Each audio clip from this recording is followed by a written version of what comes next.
어느 교회에서 바자회를 하는데요. 떡볶이, 순대, 오뎅, 김밥 막 성교회마다 만들어 놓고 파는데 목사님이 물어보는 거예요. 어떻게 제일 맛있냐고. 맛있냐고 막 물어보니까 목사님이 이제 고민되니까 그러지 말고 순대, 떡볶이, 오뎅, 김밥 다 한 줄로 세워놓고 달리기 해가지고 제일 먼저 꼬리내 들어오는 게 제일 맛있는 걸로 합시다 그래요. 그랬더니 이제 순대, 떡볶이, 오뎅, 김밥이 모여가지고 그렇게 하겠다고. 그래서 목사님이 줄을 긋고 달리기를 시킵니다. 근데 가만히 김밥이 생각하니까 김밥이 불리해. 자기 너무 뚱뚱하잖아요.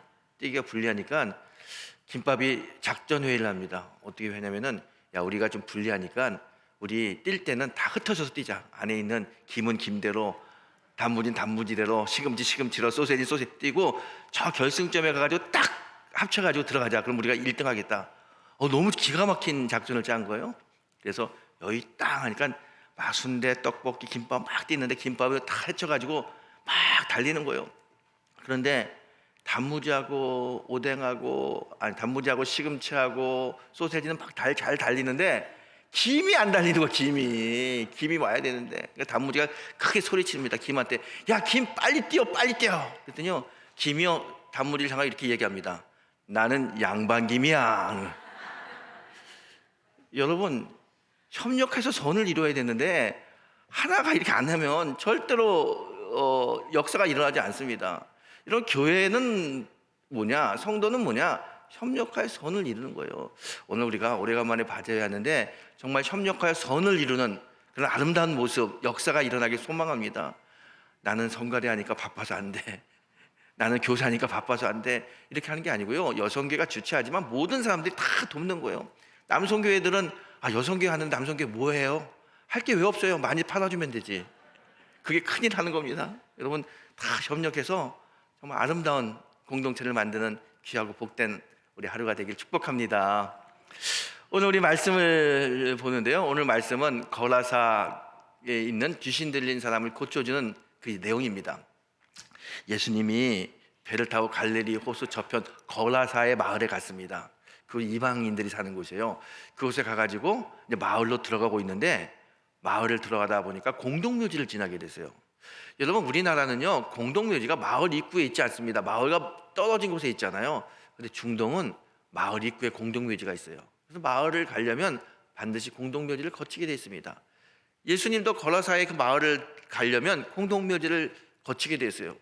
공동묘지를 걸어가고 있는데 갑자기 거기에 쇠사슬에 묶여가지고 먹지도 못하고 입지도 못하고 그렇게 짐승처럼 붙잡혀 있는 귀신 들린 사람을 보게 됩니다.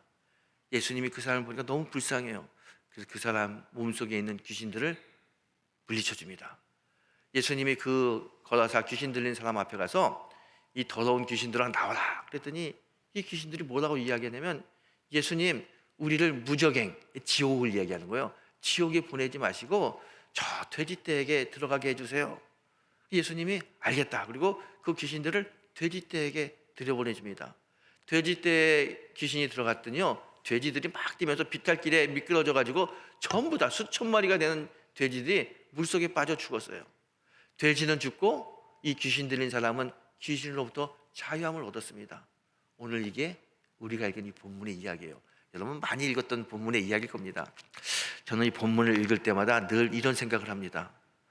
아니 예수님이 이 귀신 들린 사람 한 사람 고쳐주려고 수천 마리가 되는 돼지를 다 꼭 죽여야만 됐을까? 여러분 돼지가요 한 마리에 10만 원씩만 계산해도요 2,000마리면 2억이 2억. 한 사람 귀신 들린 사람 고치려고 2억을 다 물에 빠뜨렸어요. 이게 경제적으로 맞는가? 이런 생각을 할 때가 있고요. 또 더 큰 생각은 뭐냐면 귀신들이 뭐라고 이야기하냐면 예수님, 우리를 무적행 지옥에 보내지 마시고 돼지떼에 들어가게 해주세요. 그랬더니 예수님이 그 말을 들어줘요. 왜 예수님이 이 귀신들을 지옥에 보내지 않고 왜 돼지떼에 들여보내 주실까? 예수님은 돼지를 싫어하나?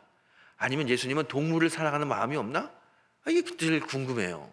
여러분, 왜 예수님이 이 귀신들, 이 악한 영들을 지옥에 보내지 않고 돼지떼에 보냈을까요? 왜 그랬을까요? 우리 오늘 그 답을 함께 좀 찾아갔으면 좋겠어요. 여러분, 거라사에 귀신 들린 이 사람이 얼마나 비참한 삶을 살고 있는지 이 공동 번역을 보게 되면 아주 실감 있게 느껴집니다. 오늘 이 본문의 한 구절을 제가 공동 번역으로 한번 읽어 드릴게요. 오랫동안 버림받은 이 사람은 말도 잊어버리고 짐승처럼 밤낮을 가리지 않고 슬프게 울고만 있습니다. 그리고 자기 몸을 바위에 대고 비벼 피가 번지고 있습니다. 이 사람의 모습을 설명하는 걸 보세요. 오랫동안 귀신 들린 사람입니다. 말도 하지 못해요. 먹지도 못했어요. 옷을 입지 않아요. 그리고 몸이 가려운데 어떻게 치료 방법이 없으니까 이 돌에다가 긁어가지고요, 피가 철철 넘치고 그 피딱지가 붙어가지고 몰골이 말이 아닙니다. 더군다나 사람들이 소리 지르고 막 그러니까 이 사람 팔과 다리에 쇠사슬을 묶어놨고 그렇게 움직이지도 못하게 했어요. 이게 정말 짐승이나 다름없어요. 이렇게 비참한 삶을 사는 사람입니다. 이 사람이요, 몸은 다 헤어지고 피가 나서 피딱지가 붙어있고 먹지 못해가지고 얼굴은 반쪽이 되고 가죽만 남고, 더군다나 막 소리 지르고, 귀신이요 이 사람을 어떤 때는 슬프게도 하고 어떤 때는 기쁘게도 하고 어떤 때는 우울하게도 하고 이 사람의 마음을 막 움직이는 거예요. 자기도 감당하지 못하는 그 마음 때문에 얼마나 괴로운지 몰라요. 그래서 때로는 광야에 나가가지고 소리 지르고 막 발광하는 게 이 모습이에요. 이 사람은 영적으로나 육적으로나 너무 피폐한 삶을 살고 있는 정말 불쌍한 사람입니다. 이 불쌍한 사람을 예수님이 딱 만나요. 예수님이 찾아가가지고요, 그 사람에게 물어봅니다. 내 이름이 뭐냐? 그렇게 물어봐요. 근데 이 사람이 뭐라고 대답합니까? 나는 군대입니다. 그래, 군대. 여러분, 나는 군대입니다. 이 말을요, 영어 성경 킹제임스 번역에 보게 되면요, 내 이름은 레기온입니다. 그래요. 이 레기온이라는 게 무슨 말이냐면 이게 헬라어예요, 헬라어. 레기온은 당시 로마 시대의 가장 큰 군대 집단을 레기온이라고 이야기합니다. 큰 부대란 이야기예요. 보통 6,000명이나 되는 그 부대를 레기온이라고 이야기합니다. 내 이름이 뭐냐? 그러면 나는 군대입니다. 내 안에 6,000명이나 되는 군대가 있습니다. 그런 귀신이 많습니다. 이렇게 이야기할 수 있어요. 그래서 사람들이 나는 군대입니다 라는 이 말을 이 사람 안에 수천 마리의 귀신이 있구나 이렇게 해석을 합니다. 물론 그게 틀린 말은 아니에요. 그런데 여러분 좀 더 깊이 영적으로 이 대답을 보게 되면 나는 군대입니다 라는 이 말은 내 이름이 6,000개나 된다는 거예요. 6,000개. 이름이 하도 많아서 나도 내 이름이 뭔지 모릅니다. 이름이 너무 많아서 자기 이름을 잃어버린 사람입니다. 우리나라 그 가요 중에 이런 노래가 있죠. 내 안에 내가 너무 많아. 지금 이 사람은 자기 안에 자기가 너무 많은 거예요. 그래서 자기가 누군지를 모르는 그런 사람입니다. 지금 거라사에 귀신 들렸다는 이 사람은 자기가 누구인지도 모르는 그런 불쌍한 사람이에요. 이 수십 년 동안 수천 개의 귀신에 사로잡힌 이 불쌍한 사람, 옷도 입지 못하고 치료도 받지 못하고 먹지도 못하고 하루하루 고통 속에 살고 있는 이 사람입니다. 이 사람을 예수님이 불쌍히 여겨요. 그래서 예수님이 명하여 이 귀신을 그 사람으로부터 나오게 합니다. 이 사람이요, 귀신이 물러가니까 자유함을 얻은 거예요. 정신이 돌아오고 얼마나 기쁜지 모릅니다. 자기 인생에 가장 큰 일을 경험하게 됩니다. 놀라운 일입니다. 자유함을 얻었어요. 몸이, 정신이 다 회복이 되는 겁니다. 예수님이 자기를 그렇게 자유하게 해주셨어요. 얼마나 기쁩니까? 너무너무 기뻐가지고 예수님을 따라가겠다고 이야기했더니 예수님이 나 따라오지 말고 내가 너에게 행한 이 큰 일을 너의 가족과 너의 친구들에게 집에 돌아가서 다 그 일을 이야기하라고 말씀합니다. 이 사람은 오늘 예수님 만나서 그의 인생에 가장 큰 일을 경험하게 됩니다. 근데 여러분, 귀신이 예수님에게 뭘 이야기합니까? 나를 무저갱에 보내지 마시고 저 돼지떼에 들어가게 해주세요. 그렇게 이야기해요. 그런데 예수님이 그 귀신의 이야기를 듣고 귀신의 의견대로 이 귀신들을 돼지떼에 들여보내주세요. 아니, 예수님이 왜 귀신의 말을 들을까? 귀신을 불쌍히 여기시는 걸까요? 여러분, 예수님은요, 우리를 불쌍히 여기시지 절대로 악한 영들, 귀신을 불쌍히 여기지 않습니다. 그런데 예수님 귀신을 불쌍히 여기지도 않는데 왜 지옥에 들어간 것을 허락하지 않으셨을까? 여러분, 그 답은요 어디에 있냐면 오늘 우리가 읽은 이 본문과 똑같은 본문이 마태복음에 있어요. 마태복음 8장에 보게 되면 성경이 그 답을 이렇게 이야기하고 있습니다. 이에 그들이 소리질러 이르되 하나님의 아들이여 우리가 당신과 무슨 상관이 있나이까? 때가 이르기 전에 우리를 괴롭게 하려고 여기 오셨나이까 하더라 그래요. 이 귀신들이 예수님께 뭐라고 이야기하냐면, 예수님 때가 이르기 전에 우리를 괴롭게 하려고 지금 여기 오셔서 우리를 지금 이렇게 힘들게 하십니까? 그래요. 여기서 중요한 게 있습니다. 때가 이르기 전에, 이게 무슨 말이에요? 귀신들도 언젠가는 자기가 예수님 앞에서 하나님께 심판받는다는 걸 다 알고 있습니다. 하지만 지금은 아니라는 거예요. 아직 그때가 아니라는 거예요. 그때가 이르기 전에 내가 사람들 다니면서 사람들 힘들게 하고 못 살게 굴어야겠다, 그게 있는 거예요. 예수님이 얼마든지 이 귀신들을 지옥에 보낼 수 있습니다. 하지만 아직은 심판의 때가 아닌 거예요. 여러분, 하나님의 역사는 다 때가 있습니다. 우리가 원하는 대로 되는 게 아니에요. 우리가 기도한 대로 되는 게 아니라 하나님의 때, 하나님의 방법으로 다 이루어집니다. 다 모든 게 때가 있는 거예요. 그래서 성도는요, 조급할 필요 없어요. 내 마음대로 안 된다고 실망할 필요도 없습니다. 그저 하나님 믿고 기도하면 다 하나님의 때가 차면 하나님이 이루어 주시고 하나님이 회복시켜 주시고 하나님이 역사하십니다. 오늘 왜 예수님이 이 귀신들을 지옥에 보내지 않았냐? 아직 때가 이르지 않은 거예요. 하지만 예수님은 이 귀신 들린 사람이 불쌍해요. 이 귀신 때문에 마음이 슬프고 마음이 괴롭고 옷도 입지 않고 발광하는 짐승과 같이 사는 이 모습이 너무 불쌍해요. 그래서 예수님은 이 귀신을 빼내서 물리쳐주고 싶습니다. 그런데 그냥 물리치면 어떻게 돼요? 이 귀신이요, 그 사람한테 나와가지고 수천 개의 귀신이 다니면서 수만 명의 사람이 들어가서 그 사람을 더 힘들게 할 겁니다. 마치 우는 사자처럼 귀신들은 삼킬 자를 찾고 있습니다. 여기서 쫓아내면 다른 사람의 마음에 들어가서 그 사람을 옷도 못 입고 슬프게 만들고 힘들게 만드는 것을 예수님 뻔하게 다 알아요. 그래서 그렇게 다니면서 사람 몸에 들어가지 않도록 하기 위해서 돼지떼에게 예수님이 그 귀신을 집어넣는 겁니다. 여러분, 예수님은요, 이 거라사의 귀신 들린 이 사람, 이 불쌍한 사람 고쳐주고 싶은 마음이 있어요. 뿐만 아니라 이 고쳐줬을 때 나온 귀신들이 다른 사람의 몸에 들어가서 다른 사람을 힘들고 어렵게 하지 않도록 막아주고 싶은 마음이 있습니다. 그래서 이 귀신을 뽑아서 돼지떼에 집어넣는 거예요. 이렇게 예수님은 우리들을 사랑하고 우리들을 보호해주고 싶은 은혜가 풍성한 분이 바로 예수님이에요. 예수님의 은혜는 너무나 풍성합니다. 오늘 그런 은혜를 느끼길 바랍니다. 여러분, 믿음이 뭐냐? 믿음은 우리 인생에 큰 일을 예수님이 하셨음을 고백하는 겁니다. 여러분, 귀신 들려서 붙잡힌 이 거라사의 귀신 들린 이 사람 너무 힘든 사람이지만 예수님이 찾아가서 그를 자유케 해줬어요. 그를 회복시켜줬습니다. 어떻게 이 사람이 회복됐습니까? 예수님의 은혜로 예수님 만나서 회복이 된 거예요. 여러분, 우리가 예수님과 함께 큰 일을 이루기 위해서 필요한 게 뭔지 아세요? 예수님 가까이 가는 거예요. 예수님 붙잡는 겁니다. 구약시대 보게 되면 야곱이라는 사람이 있습니다. 야곱이 야복강가에서 천사와 씨름할 때 천사를 꽉 붙들어요. 그리고 놓지 않는 거예요.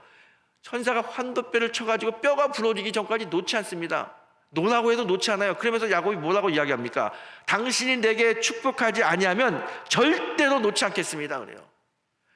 하나님의 사자를 꽉 붙잡은 거예요. 결국 하나님의 사자가 어떡합니까? 야곱을 축복해요. 너 이름을 야곱이 아니라 이제부터 이스라엘이라고 하겠다. 놀라운 축복을 받습니다. 여러분, 하나님께 축복받고 싶으세요? 예수님의 은혜를 받고 싶으세요? 간단합니다. 주님 붙잡는 거예요. 주님과 가까이 가서 주님 꽉 붙들고 야곱처럼 이 손, 주님 붙잡은 손 절대로 놓지 않겠습니다. 주님이 내게 축복 주지 아니하면 이 손 내가 놓지 않겠습니다. 이렇게 주님을 꽉 붙잡을 때 놀라운 하나님의 은혜가 우리에게 임합니다. 그 은혜를 가지고 우리 인생에 큰 일을 하는 거예요. 오늘 주님과 가까이 주님을 붙잡고 여러분 인생의 큰 일을 맛보는 그런 놀라운 역사가 일어나기 축복합니다. 여러분, 오늘 이 귀신 들린 이 사람 보세요. 이 사람 귀신 들린 사람이에요. 옷도 입지 못했다고 그랬어요. 먹지도 못하고요. 팔과 다리가 쇠사슬에 묶여있던 사람입니다. 소리 지르고 짐승처럼 사는 사람이에요. 그런데 그가 예수님 만나서 어떻게 바뀝니까? 27절에 보게 되면요, 그 사람은 옷을 입지 않았다. 옷을 입지 않았다고 그랬어요. 근데 예수님 만난 다음에 35절에 보게 되면 귀신 나간 사람이 옷을 입고 정신이 온전하여 그래요. 옷을 입지 않았던 사람이 예수님을 만난 다음에 옷을 입은 사람이 됐어요. 여러분 29절에 보게 되면요, 쇠사슬에 그 맨 것을 끊고 귀신에게 몰려 광야로 나갔다. 쇠사슬에 매어 있고요, 그걸 끊은 다음에 광야로 가서 소리 지르던 그런 사람이었습니다. 그런데 그가 예수님 만난 다음에 어떻게 됩니까? 35절에 보게 되면 예수의 발치에 앉아 그래요. 예수님 만난 다음에 그 광야에서 소리 지르던 그 미친 귀신 들린 사람이 예수님 만난 다음에 예수님 발 앞에서 예수님 말씀을 듣는 사람이 됐어요.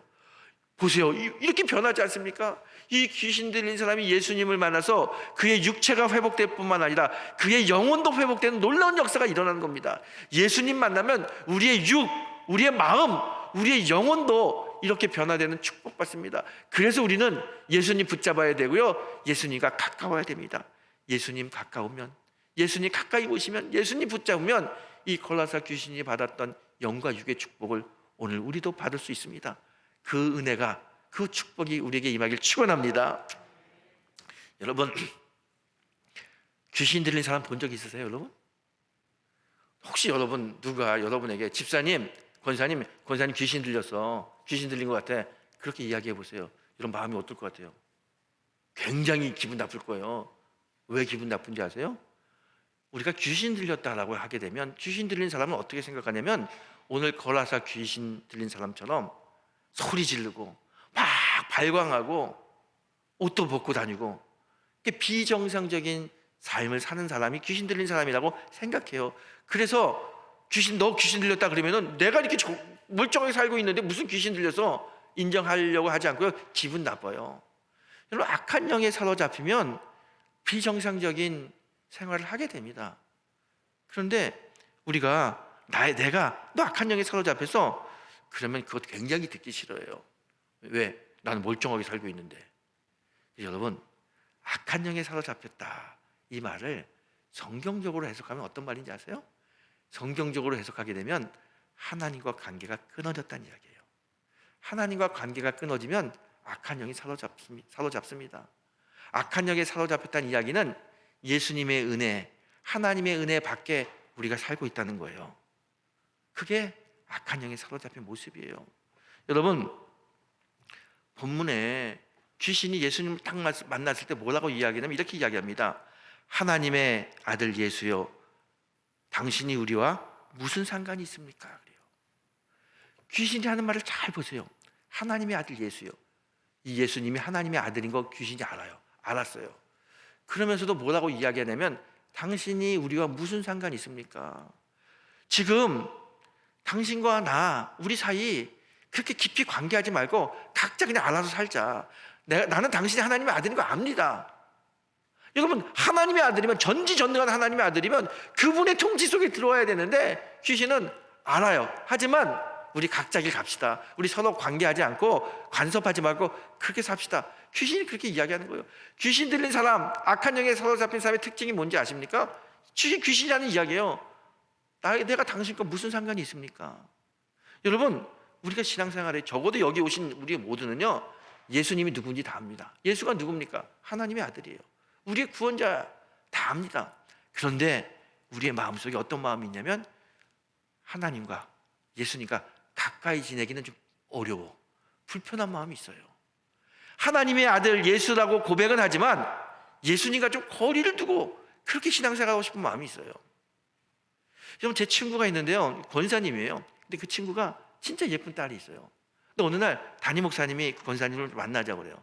만나서 하는 이야기가, 권사님 그 딸 있죠, 내가 보니까 너무 마음에 드는데 우리 아들, 우리 전도사인데 우리 딸 아들 소개시켜주면 어떡해요? 나 그 며느리 삼고 싶다고 그렇게 이야기하는 거예요. 저희 친구가 그 얘기를 들으니까 참 좋았어요. 목사님도 존경하고 사랑하고 그 아들도 좋았는데 며느리 삼자니까, 사돈 맺자니까 얼마나 좋아요. 그래서 저녁에 딸을 불러요. 딸을 불러가지고, 야, 우리 목사님 아들 있지, 그 전도사, 내가 보니까 너무 잘생겨 좋은데 너 한번 교제해봐라. 잘해봐라. 아빠는 네가 그 전도사하고 결혼했으면 좋겠다. 그랬더니 그 딸이 아무 말 안 하고 생각해보겠다고 그리고 가요. 그리고 일주일 후에 아빠한테 딱 와서 이렇게 이야기합니다. 아빠, 내가 지금까지 살면서 아빠 얘기 다 들었는데 이번은 듣기 어려워. 나는 살면서 나 술도 좀 마셔야 돼. 난 살면서 좀 나이트클럽 가서 춤도 춰야 돼. 나 사모돼서 모든 거 큰 거 살기 나 힘들어. 난 그렇게는 못 살아요, 아빠. 나는 그래서 그 남자 만나기 어려워 그랬다는 거예요. 여러분 웃죠? 이게 내 친구 딸의 모습일까요? 그 딸만의 모습일까요? 여러분 우리들 보세요. 우리 신앙생활하면서 예수님 이야기 많이 해요. 예수님이 하나님의 아들이라고 이야기합니다. 그런데 예수님과 좀 친밀해지고 가까워지기가 좀 싫어요. 불편해요. 예수님과 가까워지면 헌신해야 돼요. 봉사해야 돼요. 기도의 자리에 나와야 돼요. 예배 빠지지 말아야 돼요. 예수님과 가까우면 불편할 것 같아요. 그래서 적당히 예수님과 거리를 두고 그렇게 신앙생활하고 싶어요. 그게 우리들의 솔직한 마음 아닙니까? 근데 여러분 그거 아세요? 우리가 예수님과 좀 적당한 거리를 두고 신앙생활하고 싶어 하잖아요. 그런 마음이 있잖아요. 그 마음을 귀신은 귀신같이 알아요. 정말 귀신같이 합니다. 그리고 그 마음을 탁 붙잡습니다. 그리고 적당히 거리를 두고 싶은 이 마음이 적당히 거리를 두게 되는 것이 아니라 하나님의 은혜 밖으로, 예수님의 은혜 밖으로 그렇게 살게 만들어요. 그래서 신앙생활 하면서도 기쁨이 없어요. 그렇게 신앙생활 하면서도 하나님의 역사가 일어나지 않아요. 여러분에게 권사님, 집사님 지금 악한 영에 사로잡혔어요. 그럼 굉장히 듣기 싫어요. 그렇잖아요? 한번 영적으로 생각해 보세요. 정말 내가 하나님과 가까이 예수님과 밀접한 관계로 신앙생활 하나? 아니면 좀 적당히 거리를 두고 신앙생활 하고 싶어 하나? 적당히 거리를 두고 신앙생활 하고 싶어 한다는 마음이 있다면 어쩌면 우리는 이미 악한 영에 사로잡혔는지도 모릅니다. 지금 이 순간에 그 적당히 거리 두고 신앙생활하고 악한 영이 끊임없이 우리를 유혹하고 있을지 모릅니다. 여러분, 예수님 정말 우리에게 원하는 게 뭔지 아세요? 하나님 정말 우리에게 원하는 것은요, 우리가 신앙생활하면서 큰 일을 하는 겁니다. 예수님과 함께 큰 일을 이루는 것이 예수님이 원하는 거고요, 하나님이 원하는 신앙생활의 모습입니다. 예수님이 내 삶 속에 놀라운 일을 이루는 것. 야, 주님이 이렇게 하셨네. 나도 놀라고 사람도 놀라는 그런 삶을 사는 것을 예수님도 원하고 하나님도 원해요. 그러려면 우리가 예수님과 가까이 지내야 됩니다. 예수님과 친밀하지 않으면 그런 역사를 이룰 수가 없어요. 여러분, 오늘 거라사 귀신 들린 그 사람에게 예수님 물어봅니다. 네 이름이 뭐냐? 오늘 똑같이 내 안에 예수님과 함께 큰 일을 이루고 싶은 마음이 있는 우리에게 주님이 우리에게 물어봅니다. 네 이름이 뭐냐? 그래요. 네 이름이 뭐냐? 거라사 귀신 들린 사람이 군대입니다. 내가 이름이 6,000개나 됩니다. 나도 내 이름이 모릅니다. 이렇게 이야기한 것처럼 오늘 어쩌면 우리도 예수님이 내 이름이 뭐냐 물어볼 때 자기도 자기 이름이 모르는 사람이 많이 있어요. 내가 예수님을 쫓아야 되는데 물질을 쫓고 명예를 쫓고 인기를 쫓다 보니까 내가 쫓는 것이 너무 많아서 무엇을 쫓고 있는 사람인지 그걸 잃어버렸어요. 내 안에 내가 너무 많아요. 내 안에 욕심으로 정욕으로 너무 가득 차 있어요. 그래서 내가 누군지 모르는 사람이 너무나 많습니다. 어쩌면 이 거라사 귀신 들린 이 불쌍한 사람이 오늘 여러분과 저의 모습이 아닌지도 몰라요. 우리 참 영적으로 불쌍한 사람들입니다. 내가 누군지도 모르고요, 내가 무엇을 쫓으며 신앙생활 하는지 잘 몰라요. 근데 여러분, 주님은 이런 우리의 모습을 너무 불쌍히 여기셔요. 마치 거라사 귀신 들린 사람을 불쌍히 여기셔서 예수님이 갈릴리 호수에서 배를 타고 직접 찾아갔어요. 찾아간 이유가 뭔지 아세요? 이 사람 만나서 구원시키려고 간 거예요. 그것처럼 오늘 주님이 우리를 찾아오십니다. 우리를 불쌍히 여기시고 주님이 찾아옵니다. 다시 예수님의 은혜 안에 살도록, 하나님의 은혜 안에 살도록, 그래서 예수님과 함께 큰 일을 이룰 수 있도록 주님이 찾아오십니다. 그리고 우리에게 분명히 물어봅니다. 내 이름이 뭐냐? 여러분, 혹시 이 아침에 여러분 성령께서 여러분에게 내 이름이 뭐냐 물어본다면 우리 이렇게 대답해야 돼요. 그 옛날 야복강가에서 하나님이 야곱에게 내 이름이 뭐냐 예, 저는 야곱입니다. 남을 속이고 살았습니다. 부끄러움이 뭔지도 모르는 사람입니다. 나는 나만 생각하고 살던 사람입니다. 하나님 없이도 얼마든지 잘 살 수 있다고 생각했던 그런 사람입니다. 그런데 하나님, 이제 제가 알았습니다. 하나님 없이는 아무것도 할 수 없다는 것을. 저는 하나님의 백성이 되고 싶습니다. 이 고백했을 때 하나님이 그 야곱을, 야곱아, 이제 너는 야곱이 아니라 이제 너는 이스라엘이다, 이렇게 바꿔준 것처럼 오늘 성령께서 우리에게 내 이름이 뭐냐 라고 물어본다면, 예, 주님, 저는 야곱입니다. 하나님 없이 그렇게 살았던 사람입니다. 그런데 제가 이제 깨달았습니다. 하나님 없이 이런 성공, 하나님 없이 이런 이 물질, 하나님 없이 이런 이 인기는 한순간에 물거품이 된다는 것을 알았습니다. 이게 의미가 없다는 걸 알았습니다. 그래서 이제 저도 이스라엘로 살고 싶습니다. 하나님의 백성으로 살고 싶습니다. 주님, 나를 변화시켜 이스라엘로 만들어 주십시오. 오늘 예수님께서, 성령께서 여러분에게 내 이름이 뭐냐라고 물어보면 반드시 야곱 같은 나의 인생이지만 이제 주님 만나서 주의 은혜로 이스라엘의 삶으로, 하나님의 백성으로 바뀌길 원합니다. 이렇게 고백할 수 있는 그런 성도가 되길 원합니다. 여러분, 신앙생활은요, 하나님 한 분 보는 거예요. 정말 예수님이, 하나님이 가장 원하는 게 뭔지 아세요? 주님만 바라보고 사는 거예요. 주님께, 하나님께 가까이 다가가는 것, 하나님과 예수님과 친밀한 관계를 가지고 사는 것, 이걸 하나님이 원하시고 예수님이 원하시는 겁니다. 우리가 주님과 가까우면 가까울수록 우리는 풍성한 예수님의 은혜 가운데 거하게 됩니다. 여러분, 믿음은 뭐냐? 믿음은 예수께서 나에게 행하신 큰 일을 증거하는 게 믿음입니다. 우리는 우리로서 할 수 있는 게 아무것도 없어요. 하지만 주님이 함께하면, 내게 능력 주시는 자 안에서 내가 어떤 일도 할 수 있다는 이 바울의 고백처럼 주님이 함께하면 놀라운 일들을 이룰 수 있습니다. 큰 일이 내 인생에 일어납니다. 그런데 그것을 내가 한 것이 아니라 주님이 하셨습니다 고백하는 거, 그게 믿음이라는 거예요. 믿음은 예수께서 나에게 행하신 큰 일을 증거하는 게 믿음입니다. 여러분, 오늘 귀신 들린 이 거라사에 사는 사람, 예수님의 은혜로 치유받았습니다. 예수님이 그에게 뭐라고 이야기합니까? 너 집에 돌아가서 내가 너에게 한 큰 일, 네가 경험한 큰 일을 증거하라고 이야기해요.